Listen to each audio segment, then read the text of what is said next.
Bismillahirrahmanirrahim. Alhamdulillahirabbil alamin wa bihi nasta'in ala umurid dunya waddin. Salatu wassalamu ala sayyidil mursalin sayyidina wa habibina wa syafi'ina wa maulana Muhammadin wa ala alihi wa sahbihi ajma'in, khususan man sannafa hadzal kitab rahimallahu ta'ala wa nafa'ana bihi wa bi ulumihi wa bi ulumihi wa bi ulumihi wa fid dharaini amin. Al-Fatihah.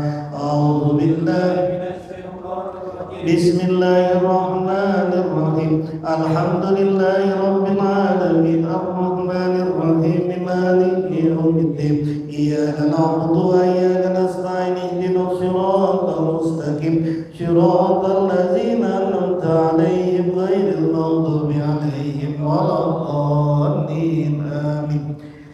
Bismillahirrahmanirrahim. Para sahabat-sahabat sekalian, melanjutkan pembacaan kitab Futuhul Ghaib karya dari Al-Qutbur Rabbani Syekh Muhyiddin Abdul Qadir Al-Jailani radhiyallahu anhu wa qaddasallahu sirah. Al-maqalatul khamisatu wal khamsunah. Maqalah yang ke-55. Fi tarkil huzuzi, di dalam meninggalkan kesenangan diri. Fi tarkil huzuzi, di dalam meninggalkan kesenangan diri. Makalah yang ke-55 ini akan membahas mengenai seseorang yang harus meninggalkan kesenangan-kesenangan nafsunya. Kesenangan-kesenangan nafsunya itu ada beberapa yang harus ditinggalkan, dan ini akan dibahas pada makalah yang ke-55. Qala radhiyallahu anhu wa ardhah. Berkatalah Tuan Syekh radhiyallahu anhu wa ardhah. Tarkul huzuzi, adapun meninggalkan kesenangan-kesenangan diri, itu salah sumarrotin 3 kali. Siapapun orang yang nanti akan sampai usul kepada Allah, maka kata Tuan saya, dia pasti meninggalkan 3 kesenangan nafsunya. 3 kesenangan dirinya ini pasti ditinggalkan sama dia. Al-ula, adapun yang pertama, kesenangan dia yang pertama, yakunu ada al-abdu, siapa seorang hamba, maron berjalan, fi aswahu, di dalam kebodohannya, fi aswahu, di dalam kebodohannya, mutahabbiton, yang membahayakan diri, fihi, padanya jalan, fihi, pada si abdi, mutahabbiton, yang membahayakan diri, fihi, pada abdu, pada hamba, mutasarrifan yang bertingkah, mutasarrifan yang bertingkah, bitobihi, dengan tabiatnya si abdu, fi jami'i ahwalihi, di semua keadaan-keadaannya si abdu. Yang pertama ini, ada seorang hamba, dia berjalan, dia hidup dengan kebodohannya. Kebodohan dalam arti kebodohan terhadap Allah. Dia membahayakan dirinya sendiri dengan cara dia bertingkah. Dia melakukan sesuatu sesuai dengan tabiatnya, sesuai dengan nafsunya. Pokoknya nafsunya mau apapun dia turutin. Kalau nafsunya tidak mau, dia tidak mau. Pokoknya dia berjalan di atas keinginan nafsunya. Dia berjalan tanpa mengerti, tanpa mau tahu dengan ajaran-ajaran Allah. Min ghairi ta'abbudin, dari tanpa menyembah, li rabbihi, pada Tuhannya abdun. Walazimin, dan menetapi fisar'i, di dalam syariat. Yarudduhu, yang kembali siapa si abduhu pada syariat. Dia hidup tanpa mau ibadah kepada Tuhan. Dia hidup tanpa mau ikut pada aturan-aturan syariat. Wala jaddahu, itu jim, itu wala haddahu, itu ha, itu kan jim. Wala haddahu, dan tidak batasannya syariat. Min hududin, dari batasan-batasan. Yantahi, yang berakhir, ilaihi, padanya siman, pada si abdu, si hamba, an hukmihi, dari hukumnya syariat. Intinya orang ini senang saja hidupnya. Ya siapa Orang kalau disuruh milih puasa, enggak puasa, nafsunya pasti pengennya tidak puasa. Kalau orang disuruh sholat atau tidak sholat, nafsunya pasti pengennya tidak sholat. Kalau orang itu disuruh maksiat atau disuruh taat, kalau ikut nafsunya pasti pengennya maksiat. Pokoknya orang ini hidupnya gak punya batasan, tidak ada batasan-batasan syariat, hidup semaunya saja. Keinginan-keinginannya, semua yang dia pengen itu dia turutin semua tanpa dia dibatasi oleh syariat. Setelah sudah seperti ini orangnya, fabainama huwa, maka tatkala dia si abdu tadi, hamba, ala zalika, atas demikian itu, ketika seorang hamba sudah seperti itu, dia hidup berkelimpang dengan maksiat, dia hidup berkelimpang dengan nafsunya sendiri, Allah kemudian merahmati dia. Yanzuru, maka memandang. Yanzuru, maka memandang Allah, siapa Allah, ilaihi pada nyaman, ilaihi pada si abdu, yakni maksudnya yarhamuhu, merahmati siapa Allahu pada si abdu. Tapi Allah ini mengasihani dia. Yang tadinya dia ahli maksiat, maka kemudian Allah memandang dia, Allah memberikan kasih sayang sama dia, Allah kemudian menarik dia dari kemaksiatannya menuju kepada ibadah. Apa yang dilakukan sama Allah untuk menarik orang ini? Faya ba'asu, maka mengutus Allahu Ta'ala, siapa Allah Ta'ala, ilaihi, kepada si abdu. Siapa yang diutus oleh Allah? Wa'izon, seorang penasehat. Wa'izon, seorang penasehat, seorang ulama, seorang kiai, seorang guru mursyid. Min khalqihi, dari makhluknya Allah. Min ibadihi, dari hamba-hambanya Allah. As-solihina, yang soleh. Maka cara Allah merahmati dia adalah dengan cara dia dipertemukan oleh Allah dengan seorang waiz, dengan seorang guru mursyid, dengan seorang guru pembimbing dari makhluknya Allah yang soleh. Jadi yang diutusnya ini bukan ulama biasa, bukan orang biasa, tapi orang pilihannya Allah. Fayunabbihu, maka memberi peringatan, fayunabbihuhu, maka memberi peringatan siapa si waiz, hu, pada si abdu, hu, pada si abdu. Maka kemudian waiz ini, guru mursyid ini, memberi nasihatlah kepada si abdu ini. Cukup belum? Wa yusannihi, dan menambahkan siapa Allahu padanya si abdu. Wa yusannihi, dan menambahkan siapa Allahu pada si abdu, biwa izin, dengan seorang, dengan satu penasehat, bina izin, dengan satu penasehat, min nafsihi, dari dirinya si abdu. Dia dibekali dua waiz, diutus sama Allah dua waiz, dua penasehat. Yang pertama penasehat dari luar, yaitu seorang guru mursyid. Yang satu penasehat dari dirinya sendiri. Ada dua. Kenapa kok dua? Sebab kalau cuma ada satu, rasanya susah untuk berjalan. Dirinya pengen banget tobat, dirinya pengen banget bener, tapi tidak ada guru yang membimbing secara zohir, sulit itu rasanya. Ada guru, tapi dirinya sendiri nggak ada. Tidak ada yang menasihati diri sendiri, gurunya ada. Itu gurunya ngomong sampai bebusa sekalipun nggak didengerin itu sama si murid. Jadi Allah ngutus dua ini, dua waiz kepada siapapun orang yang Allah inginkan kembali kepada Allah. Yang pertama waiz dari pihak luar, tadi seorang guru mursyid. Yang satu waiz penasehat dari dirinya sendiri. Biar nanti apa yang diinginin, yang dinasihati oleh dirinya dibantu oleh gurunya yang zohir. Apa yang dinasehati oleh guru yang zohir didorong oleh penasehat yang ada di dalam dirinya. Tanpa dua ini rasanya susah orang ini mau kembali kepada Allah. Nah, ketika sudah Allah kasih dua waiz ini, dua penasehat ini, fayatadofaru, maka mempengaruhilah, fayatadofaru, maka mempengaruhi al-waizoni, dua penasehat. Al-waizoni, siapa dua penasehat? ala nafsihi, atas dirinya si abdu, wa tabaihi, dan tabiatnya si abdu. Maka dua-duanya ini mempengaruhi terhadap dirinya dan tabiatnya. Nafsunya yang tadi bergelora dinasehatin oleh dua waiz ini.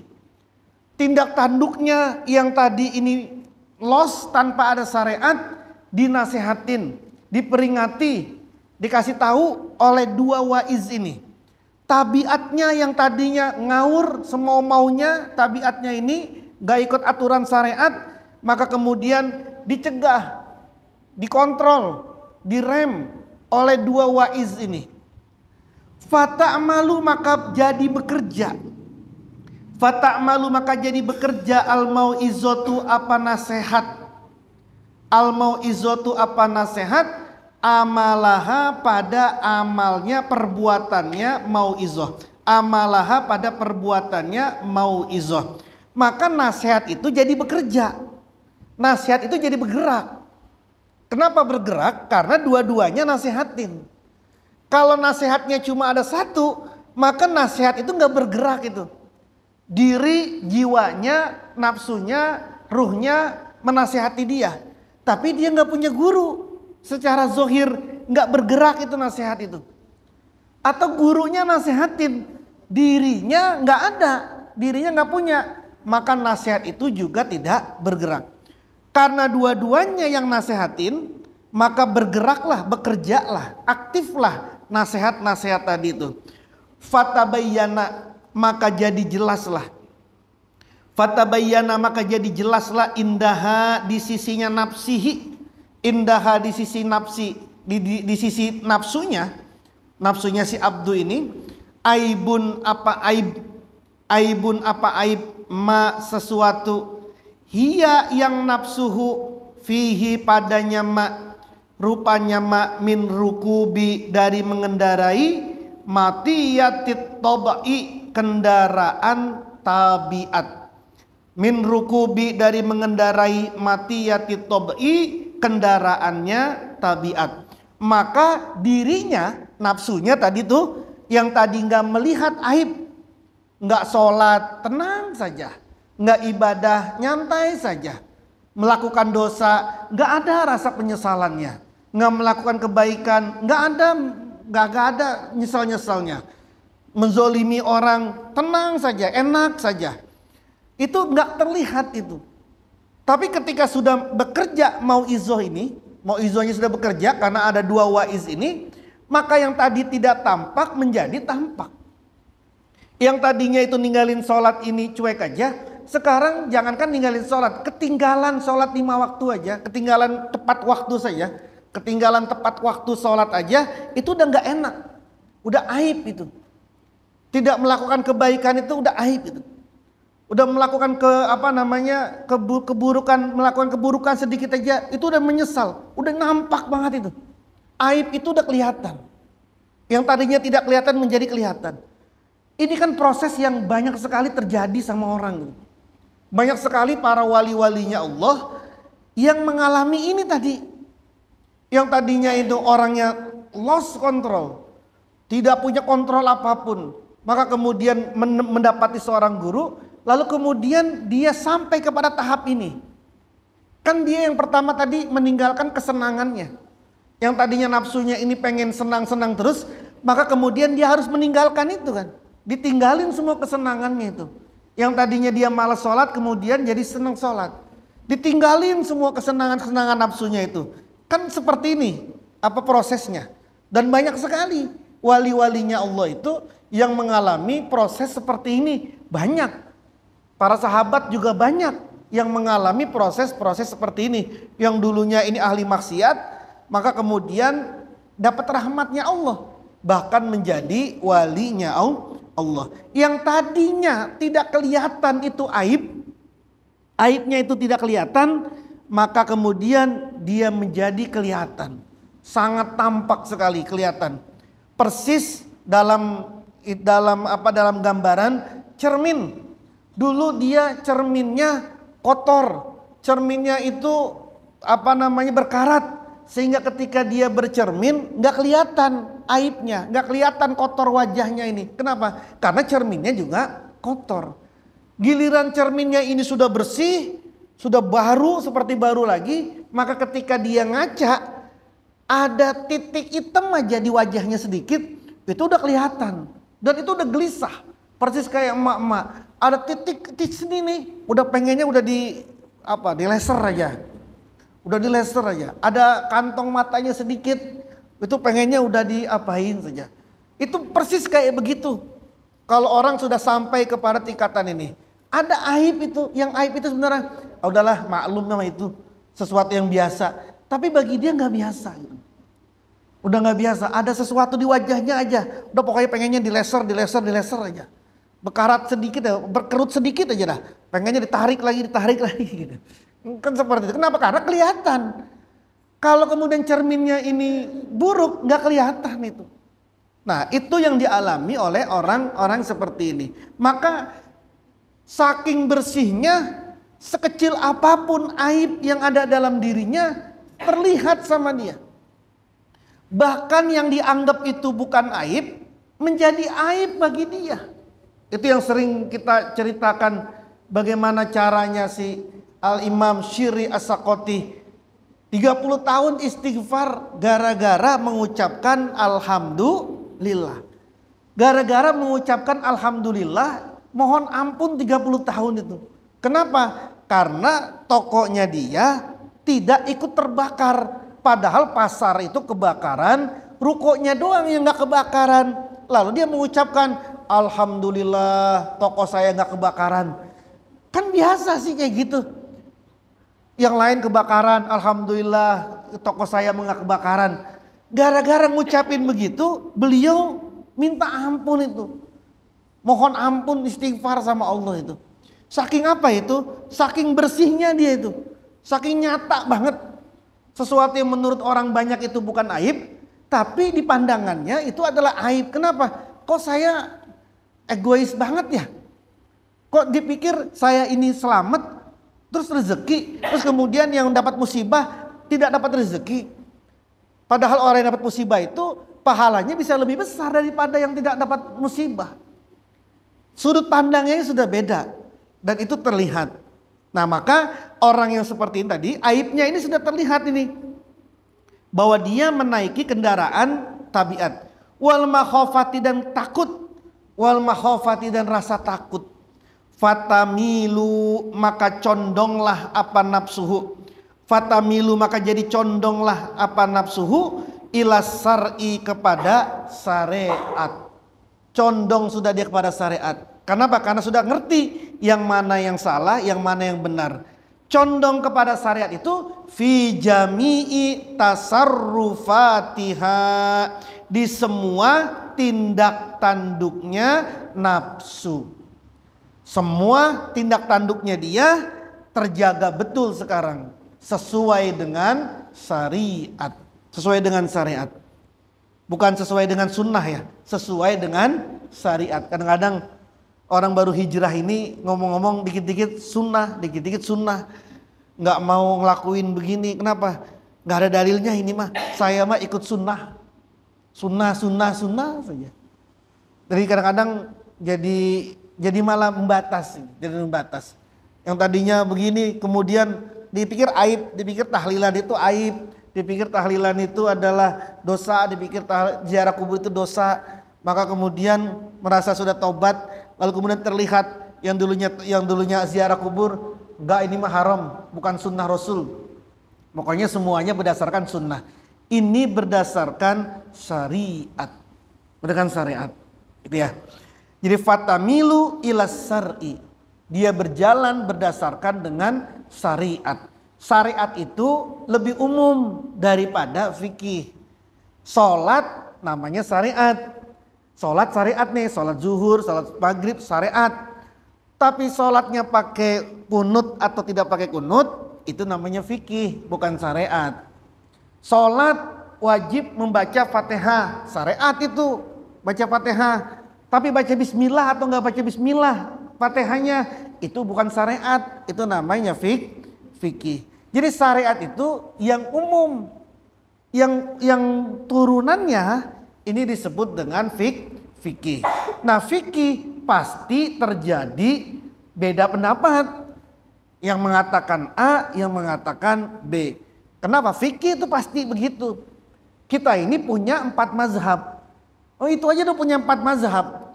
Dan 4 mazhab ini masing-masing mazhab punya mazhabnya lagi.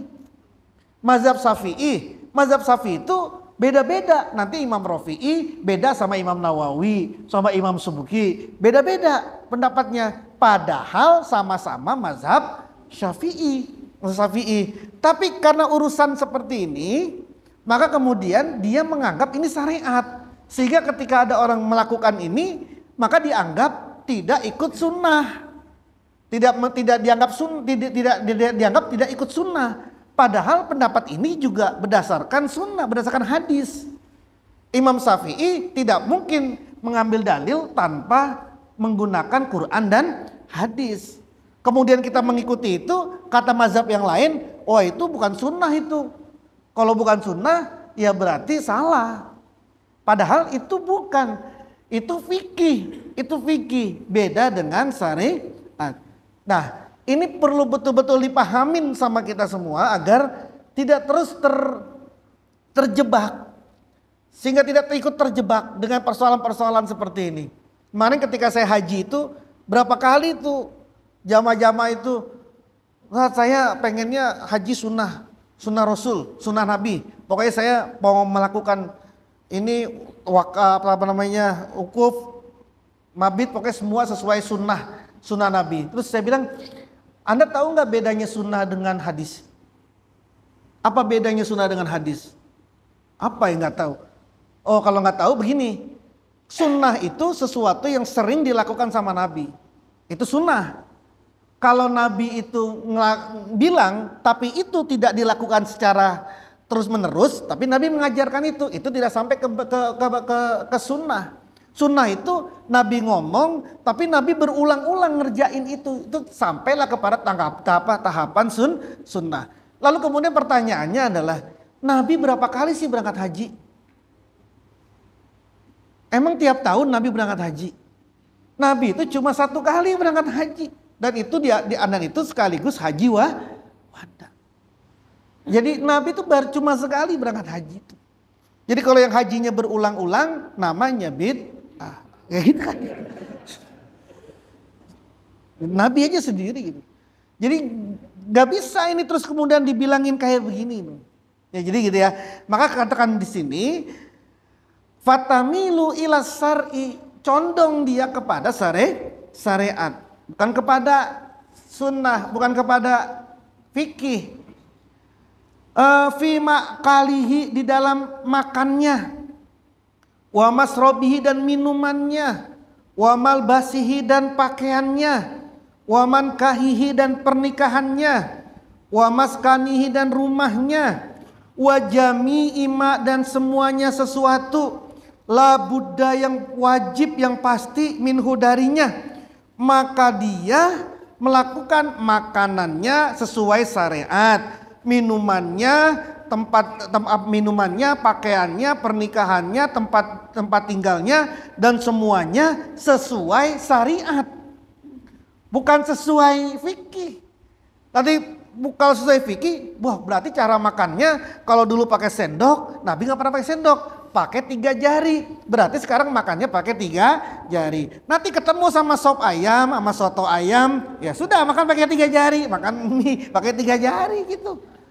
Itu kalau bilangnya fikih, pakai seperti itu, gitu ya. Pakaiannya, wah Nabi mana pernah pakai batik, pecinya mana ada peci hitam. Nggak ada itu, pakai imamah Nabi itu. Sekarang saya ganti tuh pakaian saya, menggunakan gamis dan pakai udeng-udeng. Kenapa? Karena saya ikut sunnah. Itu bukan syar'i, bukan fikih. Pakaiannya secara syariat, ya kalau laki-laki tutup antara pusar dan lutut. Perempuan pakaiannya ya sudah sesuai dengan pakaian syar'i. Dia pakai cadar apa enggak? Itu fikih. Itu fikih. Nanti ada orang perempuan dipakai saja, yang penting dia nutup. pakai jilbab, pakai baju gamis, tapi ketat. Ada pakai gamis, kemudian pakai kerudung, tapi ketat. Sama ada orang perempuan nggak pakai kerudung, tapi kaosnya longgar, bajunya longgar. Anda nafsuan mana yang laki-laki? Kan syariat itu, bukan kepada fikih. Nah, untuk apa dia litah tafizo agar menjaga, al-bunyatu apa tubuhnya, wa yataqawwa dan jadi kuat, ala ta'ati rabbi atas taat kepada Allah azza wa jalla. Dia melakukan seperti itu kalau tadinya dia itu makan, minum, berpakaian dan segala macam tadi itu untuk mewah-mewahan, untuk enak-enakan, maka sekarang dia melakukan itu untuk menjaga tubuhnya dan untuk menguatkan dirinya taat kepada Allah. Kalau dulu makan masa mau-maunya, sekarang makan, tapi makannya itu biar kuat ibadah. Nah, makan itu biar kuat ibadah, bukan persoalan banyak sedikitnya. Karena biasanya justru kalau makan aja biar kuat ibadahnya, berarti kan makannya harus banyak, sama dengan itu kan. Nanti makannya banyak, kekenyangan, kuat gak ibadahnya? Kan malah jadi gak kuat. Jadi makannya itu untuk menguatkan ketaatan dia, ke ibadah dia. Menguatkan ibadah dia, makan itu bukan kuantitasnya, bukan sepiring dua piringnya. Tapi berapa makanan dia yang setelah dia makan, kuatlah dia ibadah. Kalau dia cuma setengah piring doang yang membuat dia ibadahnya kuat, ya udah setengah piring dia makan. Itu namanya makan untuk menguatkan ibadah. Bukan makan untuk menggemukkan, untuk kesenangan nafsu. Kalau makan untuk kesenangan nafsu ya semau-maunya, sampai mau muntah baru berhenti. Tapi kalau makan untuk taat, ya seberapa dia, seberapa. Kalau dia menurut dia satu piring itu cukup untuk ketaatan dia, nggak bikin ngantuk, ya silahkan makan satu piring. Kan ini beda-beda. Ada orang yang setengah piring aja udah kenyang dan udah kuat. Tapi ada orang yang satu piring setengah itu masih belum kenyang dan belum kuat itu ibadahnya. Ya nggak apa-apa. Yang penting makanannya itu bisa nggak menguatkan dia ibadah. Kalau yang tadi berdasarkan nafsu, kalau ini berdasarkan ketaatan dia, kuatnya nanti dia ibadah ini. Terus waliyas taufia dan untuk mencukupi kismahu pada bagiannya, bagian rezekinya si abdu, al maksuma yang sudah dibagi lahu untuk si abdu, allazi la yatajawazu yang tidak melampaui, la yatajawazu yang tidak melampaui apa kismun hu padanya abdu, wala sabila dan tidak ada jalan ilal huruji untuk keluar minat dunia dari dunia qabla tanawulihi sebelum memperolehnya kismun bagian tadi. Jadi dia itu cuma mengambil sesuatu yang memang di bagian dia. Kalau yang bukan bagian dia, dia tidak menyesali. Dari mana ukurannya? Ya ukurannya adalah dia sudah bekerja dengan keras, sudah memohon dengan Allah, tapi kok cuma dapat 100.000. Maka dia yakin bahwa itulah bagian dia, 100.000. Sehingga dia tidak mencari-cari yang lain, dia tidak kufur terhadap nikmat. Karena saya sudah niat, saya sudah doa, saya sudah bekerja yang kuat, tapi ternyata bagian saya cuma 100.000. Ya sudah, memang 100.000 ini bagian dia. Dan dia tidak akan keluar dari dunia ini meninggal sebelum dia mendapatkan daripada kismun itu. Wattalabusi dan berperilaku, bihi dengannya si kismun bagian, wastifaihi dan menyelesaikannya bagian, wastifaihi dan menyelesaikannya bagian, fayasiru maka berjalanlah siapa si abdu alamatiyatil mubah atas kendaraan yang mubah yang diperbolehkan, wal halali dan yang halal, fis syar'i menurut syara, fi jami'i ahwalihi di semua keadaan-keadaannya si abdu, tantahi yang berakhir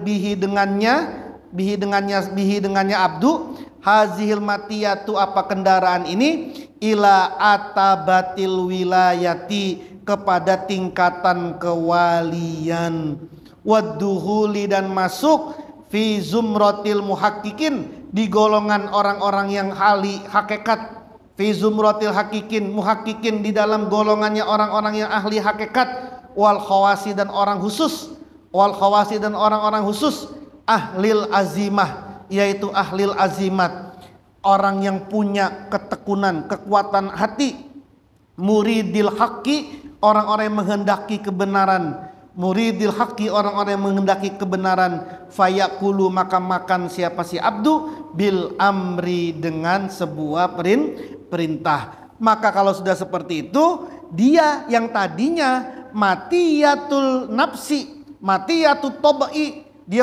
melakukan sesuatu berdasarkan kendaraan tabiatnya, berdasarkan kendaraan nafsunya, yang itu hukumnya haram karena nafsunya.